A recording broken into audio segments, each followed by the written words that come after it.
तो प्रेमियों फिर आपकी व्यवस्था कैसे चले, तो उसके लिए कुछ योजना बनानी पड़ेगी। आप देखो प्रेमियों आई पंचाल घाट में और भाई घाट में ये दो मेले आपके फिर में लगे, वो इलाहाबाद में कुंभ लगा हुआ है। कुंभ में वहाँ के जोन के प्रेमियों ने बड़ी व्यवस्था किया, 60 बाई 90 का एक प्लाट वहाँ गवर्नमेंट से इशू करा करके, और वहाँ प्रेमियों बढ़िया को महाराज का एक सजा करके मंदिर जैसा, और वहाँ से रोज भंडारा और रोज फेरी, और बड़ा अच्छा था। कोशिश तो ये किया जा रहा था कि वहाँ कुंभ को जो के बैनर से काटा जाए, और जहाँ रेलवे लाइन है, रेलवे से जहाँ रास्ता है, बस का रास्ता है, वहाँ लगा दिया जाए। लेकिन कुछ लोगों ने जानकारी दिया कि बिना प्रशासन की अनुमति के तुम एक झंडा भी नहीं लगा सकते हो। तो लोग प्रशासन से अनुमति लेने के लिए जल, अगर अनुमति हो जाएगी तो झंडा पोस्टर बैनर वहाँ लगा दिया जाए।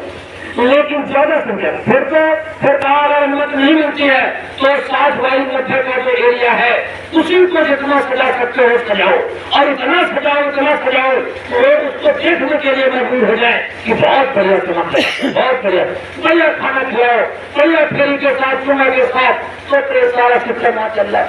तो अपने आप को व्यवस्था ऐसी हम चाहते हैं कि पंचाल घाटू, झाई घाटू ऐसी कोई व्यवस्था बने। कई जिलों के लोग आते हैं वहाँ गंगा स्नान करने के लिए, तो वहाँ भी प्रेमियों आते हैं, फेरी निकले रोज, तो फेरी निकले तो कई जिलों के लोग आएंगे, करते हुए महाराज का नाम आगे जाए कि भाई बाबा देवों का प्रचार हो रहा है। लेकिन जब फेरी निकलेगी तो उसके लिए प्रचार सामग्री चाहिए, चोला चाहिए, पर्चा चाहिए, झंडा चाहिए, और उदयपुर से जहाँ भंडारा चलेगा उसके लिए खर्चा चाहिए। लेकिन आपने 10 का सिक्का चढ़ाया और बाद जाके कहने लगे कुछ सेवाएगा। तो ऐसी कोई व्यवस्था बनाई जाए जिससे हम लोग यानी जिले के काम करने के लिए कोई हमारे शमशाबाद के प्रेमियों ने एक व्यवस्था बनाई है, एक रजिस्टर उन्होंने तैयार किया है। उस रजिस्टर में हर परिवार के मुखिया का नाम लिखा है, और उस मुखिया से कहा कई जिला की सेवा के लिए आप इसमें क्या लिखाना चाहते हो हर महीना, तो कोई 20 रुपए महीना लिखा रहा है, कोई 50 रुपए महीना लिखा रहा है। हमारे पास आए तो मैंने कहा मेरा 100 रुपए महीना लिख दो, हम देंगे। तो मतलब यह है कि आप भी ये करो कि आप एक रजिस्टर बना करके, और चाहे तो परिवार के जिम्मेदारों को जिम्मेदारी सौंपो, हर घर से 10 रुपया 20 रुपया हर महीने यानी इस प्रचार साहित्य सामग्री के लिए आता रहे, जिससे गुरु महाराज का अभी अगर बात चली जाए कि चलो होर्डिंग लगा दो पंचाल घाट में, इधर भी लगाओ उधर भी लगाओ घाट भी लगाओ, तो कम से कम 10-20 हजार रुपए का खर्चा, और कोई भी पैसा है नहीं है, तो कहां से लगेगा। तो गुरु महाराज के सामने यानी ब्रेक लगेगी नहीं लगेगी, और आपका भी भला नहीं होगा। गुरु महाराज कहते थे बच्चा अपने तन से अपने धन से थोड़ा बहुत सहयोग कर दिया करो अच्छे काम में, गुरु महाराज के आदेश में। तो आप लोग भी कर ले, जिससे हम ये निवेदन प्रार्थना करेंगे कि अपने आप ही एक ऐसी व्यवस्था बनाओ जिससे गुरु महाराज का नाम काम आगे बढ़ाने के लिए।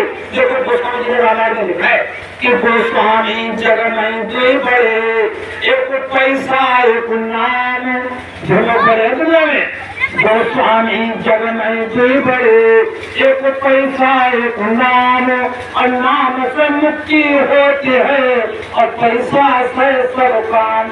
यानी नाम से मुक्ति मिलती है और पैसे से मुक्ति का सामान तैयार होता है। उसके लिए प्रचार की भक्ति की जरूरत होती है, उसमें भी जरूरत पड़ती है। तो इसलिए ये काम करो। और प्रेमी भाई बहनों, महाराज जी का बहुत बड़ा निशान है। महाराज जी ने कहा है, कहने लगे देखो कोरोना का जब समय आया था, लोगों उसमें जाकर अस्पताल में ताला मार करके चले गए और चारों तरफ हाहाकार मच गया। तब गुरु महाराज ने वहां से एक दवाई लिखे भेजी थी, कहने लगे ये दवाई ये सामान 3-4 चीजें बताई कि आइटम आपने कूट काट करके रखो, अपने ऐसी जड़ी बूटियों वाला ये सब जगह मिल जाता है। ऐसी चीज बताई कूट काट करके रखो, और सुबह शाम पीते रहो तो कोरोना की बीमारी तुमको नहीं लगेगी। फिर महाराज जी बोले अगर मान लीजिए लग भी गई, और मान लीजिए तुमको ऐसी लग गई कोरोना की जैसी बीमारी और तुम्हारी जान ही जाने वाली है, आप तो क्या करोगे। डॉक्टर को नहीं चाहिए, साथ छोड़ करके भाग गया, ताला लगा करके भाग गया, उसने भाग गए थे। तो मैं तुमको दवाई भेज रहा हूँ, ये दवाई तुम्हारे पास है, तुम रोज सुबह शाम इस्तेमाल करना, सुबह निहारना और तुम्हारी जान बच जाएगी। तो भाई 10 परिवार के जिम्मेदार जब सही होंगे तो उनके पास एक के पास खबर जाएगी 10 परिवार वाली, तो उसका काम है कि हम 1 घंटे के अंदर 100-200 परिवार से बढ़ाकर और गाँव में जाकर के 1-2 किलोमीटर दाम है जाकर के बाबा जी की सूचना पहुंचा दो। आगे तो ऐसा भयंकर समय आ रहा है, बहुत खराब समय आ रहा है। तो जिस परिवार की जिम्मेदारी है तुम्हारे ऊपर बहुत बड़े काम की जिम्मेदारी है। दूसरी बात है, अभी महाराज जी ने तरुण संगत, तरुण माने जवान लोगों एक समूह संगठन तैयार कर रहे हैं। अपने जिले में 47-48 से ज्यादा यानी 50 लगभग 50 समझ लीजिए नौजवान तरुण संगत के लोग नाम लिखा चुके हैं। आप लोगों से भी निवेदन प्रार्थना है कि तरुण संगत का समूह बहुत जल्दी बहुत बड़ी उछाल लेने वाला है। उसके जिम्मेदार जिले में 4 लोग हैं। एक इंद्रेश भाई साहब हैं कानून क्षेत्र के, एक रामापार जी हैं, दूसरे सुबीर भाई साहब के लड़के गुरु सिंह हैं, तीसरा आसनपुर के जगदीश प्रधान जी हैं। ये तरुण संगत के जिम्मेदार हैं, लेकिन ये जिम्मेदार केवल अभी कागज में है। रामापार बैठे हुए हैं। अगर इनसे अभी ये पूछा जाए कि भाई तुम्हारे जिले में तरुण संगत के कितने लोग हैं, तो अभी इनके पास एंट्री नहीं है, क्योंकि इन्होंने किसी से पूछा ही नहीं। जिम्मेदारी तो है, लेकिन इन्होंने अभी पूछा। मैं इनसे यह निवेदन करूंगा कि आज से कल तक पूछ करके सबके नाम लिख लो, क्योंकि अगर आपका नाम पहुंच गया वहां और वहां से तुमसे पूछा गया कि आपके जिले में कितने तरुण संगत के लोग हैं, जवान लोग हैं, तो आप अगर साहब अभी पूछा नहीं, अभी मालूम नहीं, तो लोगों को लगेगा कि क्या चीज से करना है। तो अब क्षेत्र के अपने अपने क्षेत्रों का बात कर बंटवारा करके जहाँ सत्संग हो वहाँ उनको भेजिएगा और फिर भेज करके और जो फिर ऊपर का संकल्प पत्र भराया जाएगा, संकल्प पत्र को भराया जाएगा और 2 शर्तें बड़ी मुख्य होगी।